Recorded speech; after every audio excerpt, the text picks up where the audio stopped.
So we just finished torquing down number 3 cap, which is the thrust bearing. We're trying to spin the crank, and it's not spinning. And I'm not sure what's going on.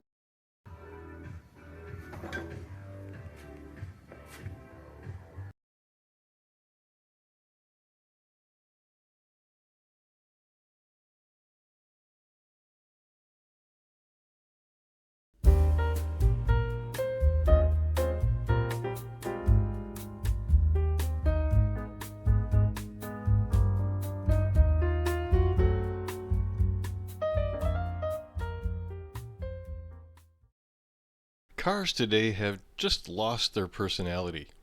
Look around. These SUVs all look the same. Boxy, uninspired, and forgettable. Back in the 60s, American cars were more than just transportation. They were art. Sleek, low-slung lines flowed effortlessly from nose to tail. Every curve, every chrome detail exuded elegance and presence. The 1967 Buick Riviera was one of these icons, and we're glad you're joining us on our journey to bring this car back to its former glory. In our last video, episode 2, we picked up our freshly machined engine parts and got some great insights from our machinist. Now, during assembly, we've hit a big problem that could ruin everything, and we're not sure we can recover.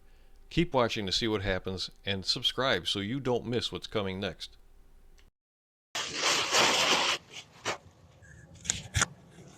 Okay.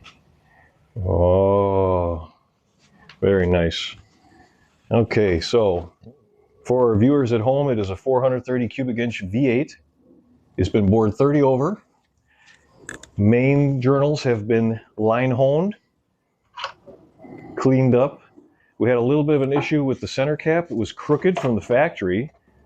Straighten that out for us.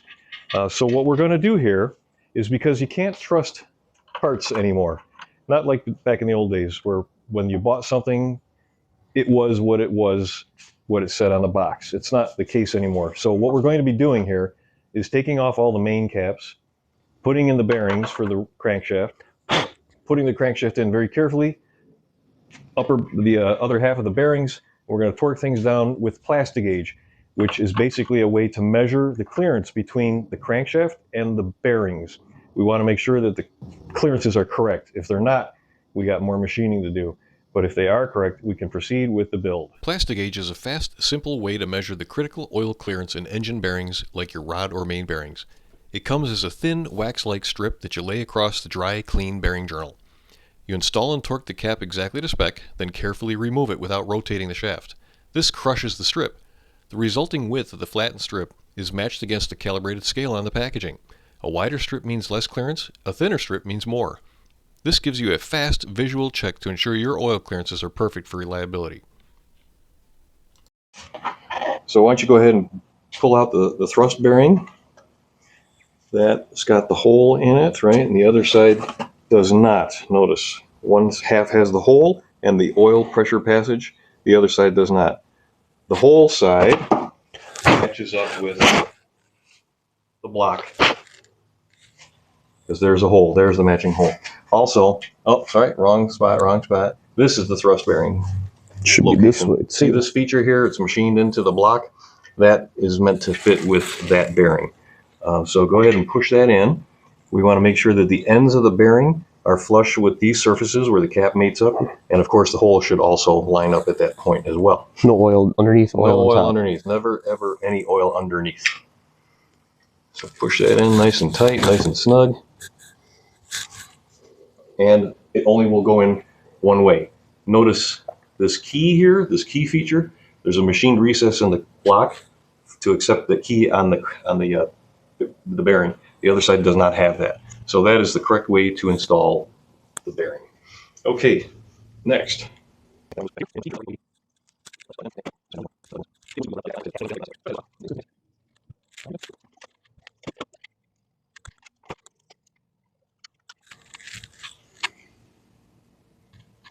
Okay, so now what we should do is put a little bit of assembly ultra slick lube on the bearings. Just a thin coat is all we need, because what we're going to do next is install the crankshaft. Just put a little bit on there, not too much. Yeah, you could do a little more than that. Smear it all the way around. We don't want it in the groove so much as on the mating surfaces where it's going to spin on the crank. Yeah, a little bit more than that would be good. Just a nice even light coating everywhere.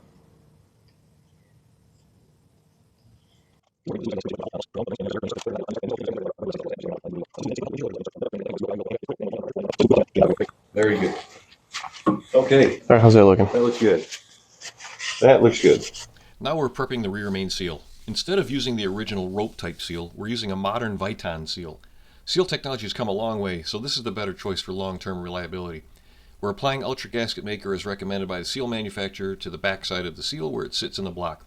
Also, when installing the seal, it's important to position one end so it sits about 3/8 of an inch proud of the block, with the other end slightly recessed. Staggering the seal like this helps create a tighter seal at the block and main cap parting lines, reducing the chance of leaks.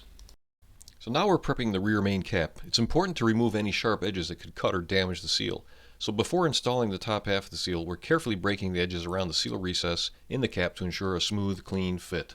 This seal also has specific requirements for how far it should sit proud of the mating surface. The seal is installed dry and the height of each end is measured. If necessary, you have to trim the ends carefully with a sharp razor blade to meet the specified height. Once the fit's correct, remove the seal and apply ultra gasket maker as directed. Okay, so we're giving everything one last visual inspection and applying oil to the seal before installing the crank. The crank is lowered in carefully to avoid damaging the bearings. Next, we place a strip of Plastigage on top of the crank at main cap number 1, then install the cap and torque it down in 3 stages to the final spec. Torquing in stages ensures proper seating and helps prevent distortion, but be sure not to apply any oil to the bottom bearing half as this will give inaccurate Plastigage readings. Once the main cap is fully torqued, we then remove it to check the Plastigage and verify the bearing clearance. Yeah, give it a little gentle tap left and right. Try to pull up at the same time as you're tapping it. You don't want to disturb that Plastigage. Oh, looks like the bearing's coming loose a little bit. Okay. All right, so the cap is off, the bearing is off, and that little line right there is the smushed Plastigage. So go ahead and put that little measuring device up against there. What we're looking for is to match the Plastigage with the pattern on the package. The green block that it's matched up with right now represents 0.02 worth of clearance. That's exactly what we're looking for on this particular engine. So that's good. No extra work is necessary. We can put this guy on. But we're going to replace or redo the same thing for all main caps so that we are assured of the right clearance. So we finished checking all the main cap clearances with Plastigage and they were all good. Now we're reassembling the mains with assembly lube and torquing them down in stages, one at a time. Doing one cap at a time lets us verify that no binding is occurring while we assemble. If we torqued all the caps down without spinning the crank after each one, and the crank bound up for some reason, we wouldn't know which cap was the problem. And it was a good thing we did this, because... No! So we just finished torquing down number 3 cap, which is the thrust bearing. We're trying to spin the crank, and it's not spinning. And I'm not seeing any movement of that needle.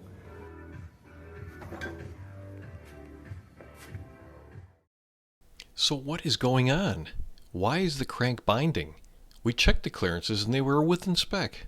But then, a memory from the not too distant past. One of the problems that I had with this block is that this center bearing cap was crooked.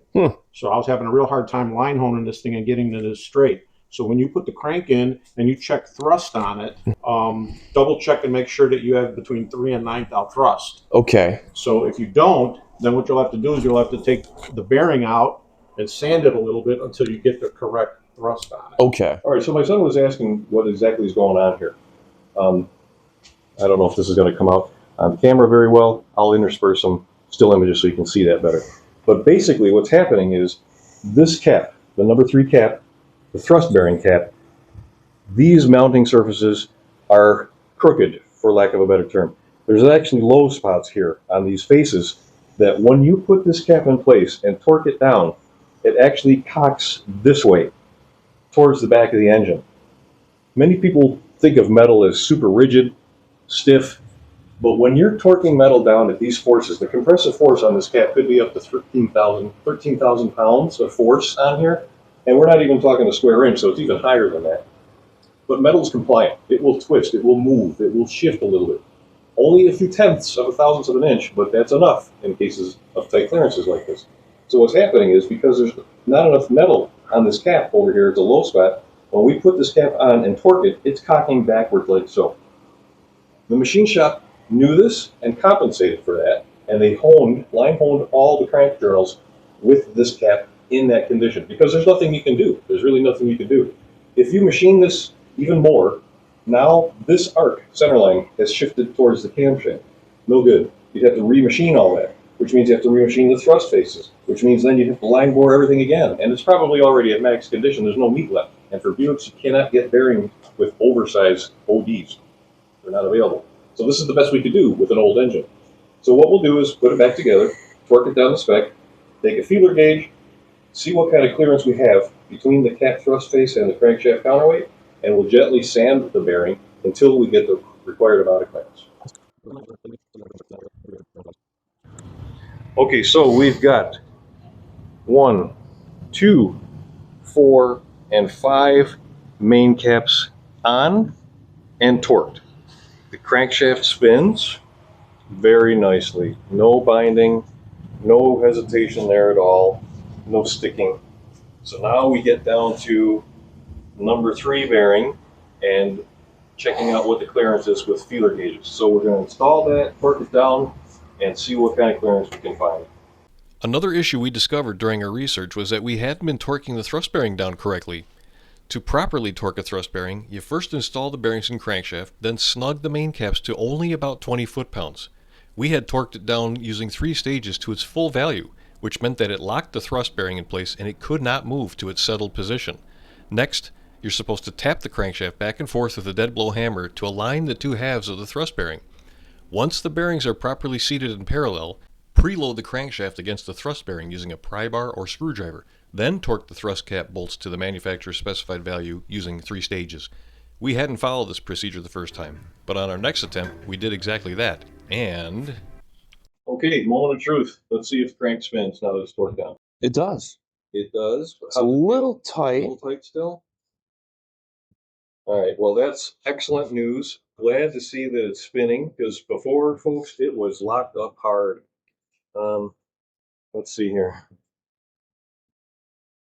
It feels good. It does feel a little tight. I suspect that we don't have the required thrust play yet. So why don't we set up our dial indicator and see what we're getting.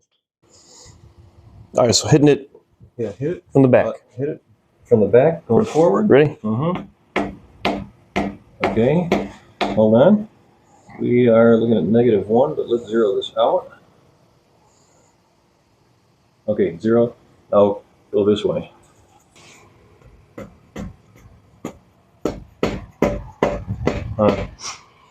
Try from the back again.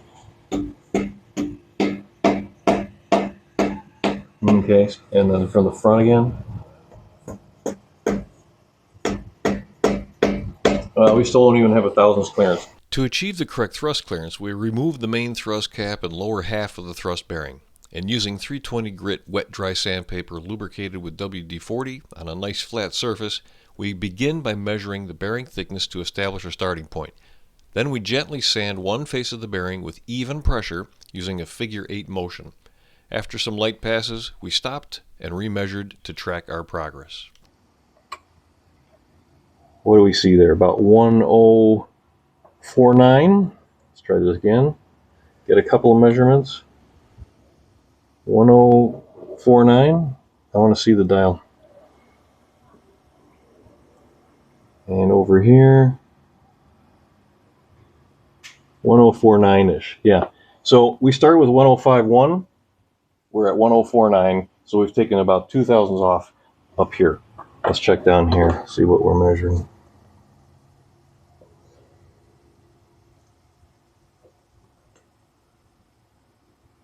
That's what, 1047? Mm-hmm. Okay, and this side here, 104.6. I say we put this back in, give it a try, see what kind of end play we get. Okay, so I'm gently tapping it towards the front of the engine. Moving. What do we got there? Almost 2 thousandths from zero that we had. So now that we know that the crankshaft is fully forward, why don't you adjust that so that the needle reads 0 again. 1.